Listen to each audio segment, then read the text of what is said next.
1,000 tables.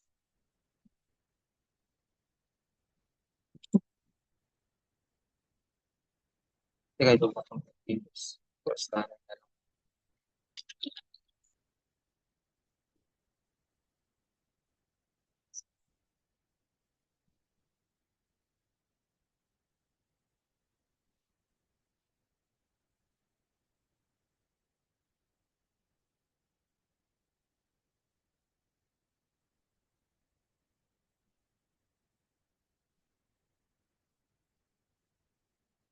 So, ganito na lang ang flow gawin ko.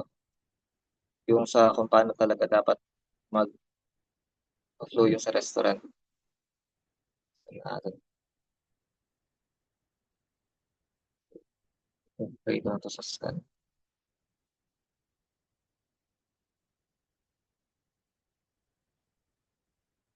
So, may panibagong flow.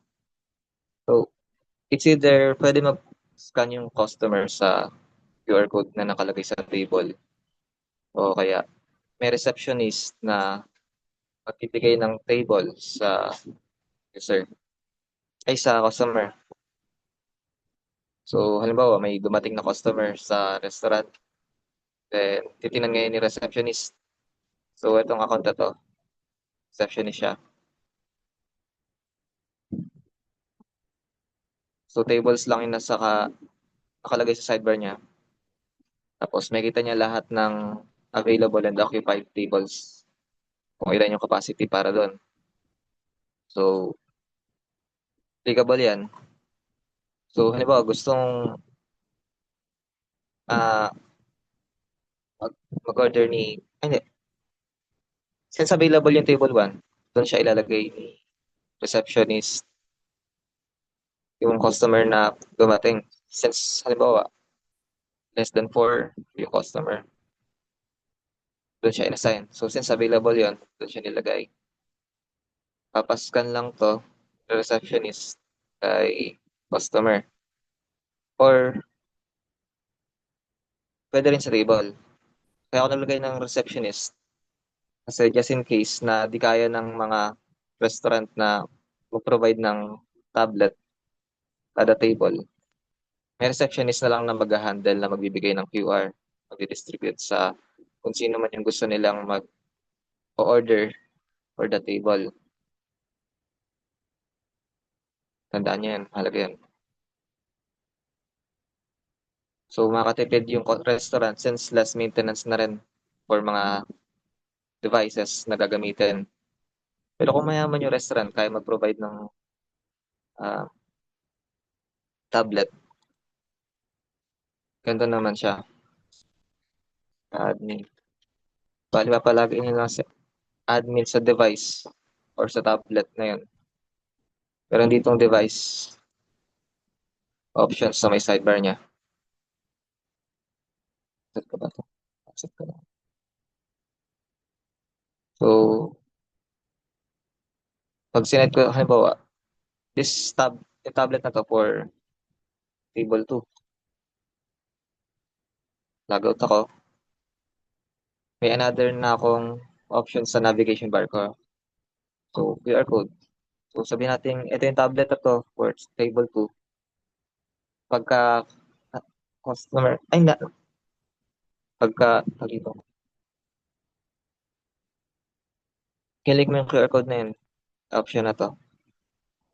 Since sinet ni admin yung, yung table QR code na to sa device na to, always table 2 yung lalabas dito pag na-click yung QR code na yun. That way, ayan, makikita ng customer yung scannable QR code niya for that table. Eh. Saka, bakit kailangan uli yung naka-tablet yung QR code? Since dynamic yung URL dapat for tables pag mag-order yung customer, mas okay na naka-tablet. Or, si receptionist ang magbibigay.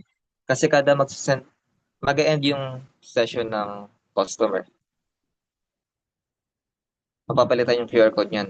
So, sabihin natin, dumating yung customer man, pinicturean yung QR code, Umorder siya, tapos umuwi siya since natapos na. Nakapagbayad na siya sa cashier. Pagbayad niya sa cashier, mapapalitan yung QR code sa table na yun. So kahit na i-scan niya uli yung pinicturean niya kanina na ginamit niya for ordering, yun na niya magagamit yung QR code na yun since invalid na yun. Napalitan na ng bago eh.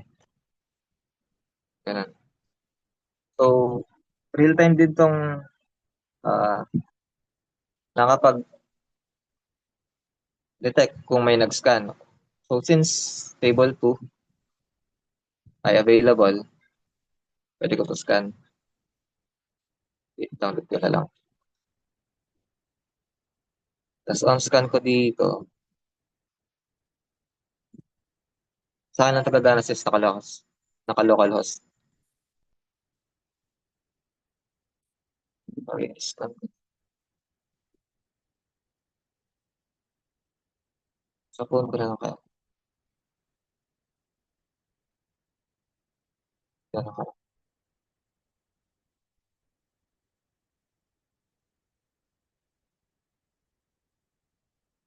Para dito.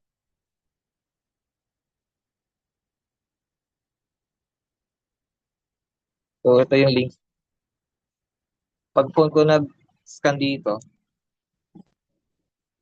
okay naman. So, naka 192.168.4.20 IP address yun ng PC ko. So, papalitan ko lang to ng local host. Since sa PC ko, papakita yung pagka halimbawa na scan, tapos binisit yung URL na to, magiging occupied yung status ng table na to, ipagka-visit. So, ayan. Dahil in-scan ng customer, or may nag-scan ng customer sa table 2, napalitan yung status. Kasi yung QR code hindi na-update. QR code na lang. Reload ko na lang. Bale yan, may bag lang ng na nawala yung QR code pagka-scan. Alisin ko lang yan.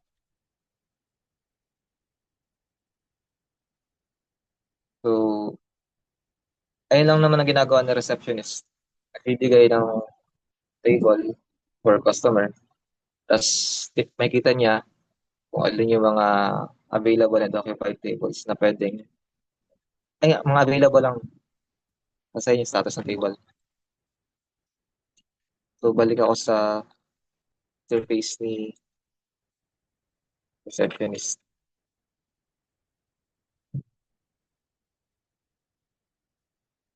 So, since may nag-scan sa table ko, occupied na rin sa table ko.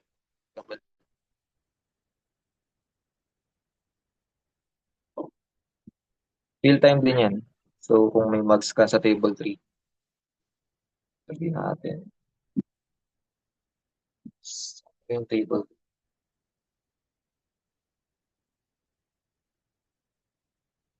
sa phone ko naman scan yun. Connected ako sa isang network eh. So, pag in-scan ko yan sa phone ko, pagana naman. Kahit nakalokalos.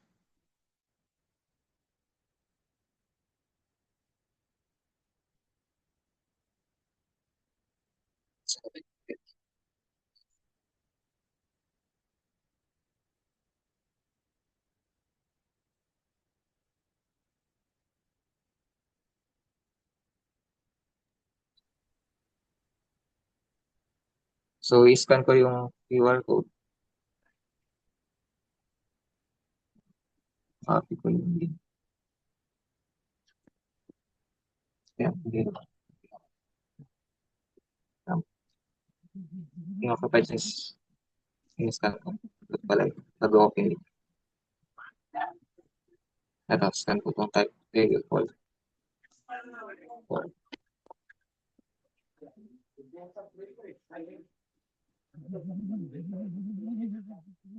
copy ko lang. Copy.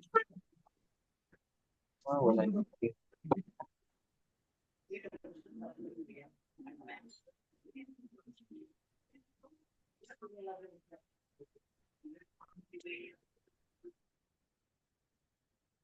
Shutter button.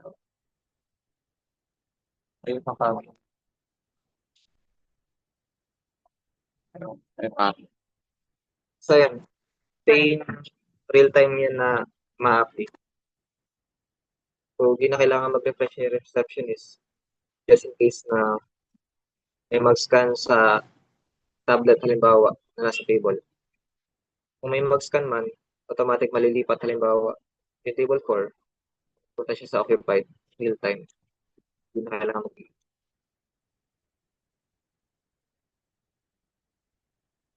lang ulit yung table. Naka-connect na phone ko.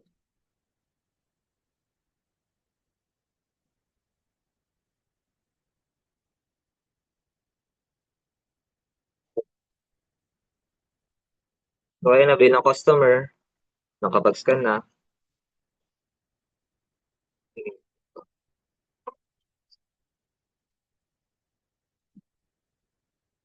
Pwede na ako mag-order bilang customer. Nakapag-scan na ako sa table. Table 2 tayo. So, makita niya lahat ng mga products na pwedeng ma-order. Pwede siya mag-select ng product. Modify niya yung quantity ng gusto niya i-order.